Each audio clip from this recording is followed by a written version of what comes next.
బొగ్గు బ్లాక్ కేటాయింపు కేసులో మన్మోహన్ సింగ్ కు క్లీన్ చిట్. ఆయనపై నమోదైన క్రిమినల్ కేసు కొట్టివేసిన సుప్రీంకోర్టు. ఇతర నిందితులకు విముక్తి. విచారణ కోసం ట్రయల్ కోర్టు జారీ చేసిన సమన్లు రద్దు. 14 ఏళ్ల తర్వాత తీర్పు వెల్లడి. 14 ఏళ్ళు. మన్మోహన్ సింగ్ వాస్తవానికి ఈయన మీద భారతీయ జనతా పార్టీ అడ్డగోలుగా బురద చల్లింది.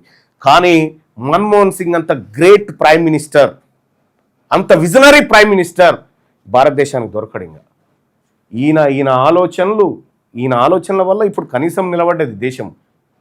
లేకపోతే నరేంద్ర మోడీకి ఈయన దాంట్లో ఉన్న అసలు నీ గమ్మత్ విషయం ఏంటంటే, నరేంద్ర మోడీ గారిని ఒకవైపు, మన్మోహన్ సింగ్ గారిని ఒకవైపు కూర్చుండబెడితే నరేంద్ర మోడీ గారి వ్యవహారం, ప్రధానమంత్రిగా పనిచేసిన మన్మోహన్ సింగ్ గారి వ్యవహారం, ఇద్దరిని బట్టబయలు చేస్తే నరేంద్ర మోడీ కథ బయటకు వస్తుంది మొత్తం.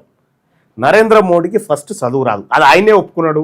నేను చదువుకోలేదని చెప్పిండు ఆయన్నే క్లియర్గా. ఆయన చదువుకోలేదని చెప్తే నరేంద్ర మోడీ గారు బాగా చదువుకున్నాడు, ఢిల్లీ యూనివర్సిటీలో చదువుకున్నాడు అని చెప్పి అమిత్ షా గారు ఫేక్ డాక్యుమెంట్లు బయట పెడితే అప్పటికి ఆ ఫాంటే పుట్టలేదని చెప్పి లెక్కలు బయటకు వచ్చినాయి. ఆడ పరువు పోయింది. వాస్తవానికి ఈ దేశం ఒక అన్పడ్, ఒక చదువురానటువంటి ఒక నరేంద్ర మోడీని ప్రధానిగా చేసుకొని ఈ దేశం అనుభవిస్తూ ఉంది. ఏం చదువుకున్నాడు ఉండాలబ్బా ఆ స్థాయిలో. ఎన్నడన్నా నువ్వు ఎంత కాదనుకున్నా సరే, కాంగ్రెస్ పార్టీ సస్పెండ్ చేస్తే చేయొచ్చు, కానీ రాహుల్ గాంధీని కొలంబియా యూనివర్సిటీకి పిలిపించి అక్కడ పిల్లలకు లెక్చర్ ఇప్పిస్తూ ఉంటారు. ఎవడన్నా మన్మోహన్ సింగ్ పిలిచిరు గతంలో, నరేంద్ర మోడీని ఎవడన్నా పిలిచిందా? ఇలా క్లాస్ చెప్పు దాన్ని ఫస్ట్ ఈయనకే రాదా? ఇక మన్మోహన్ సింగ్ గారి మీద అనేకమైన ఆరోపణలు.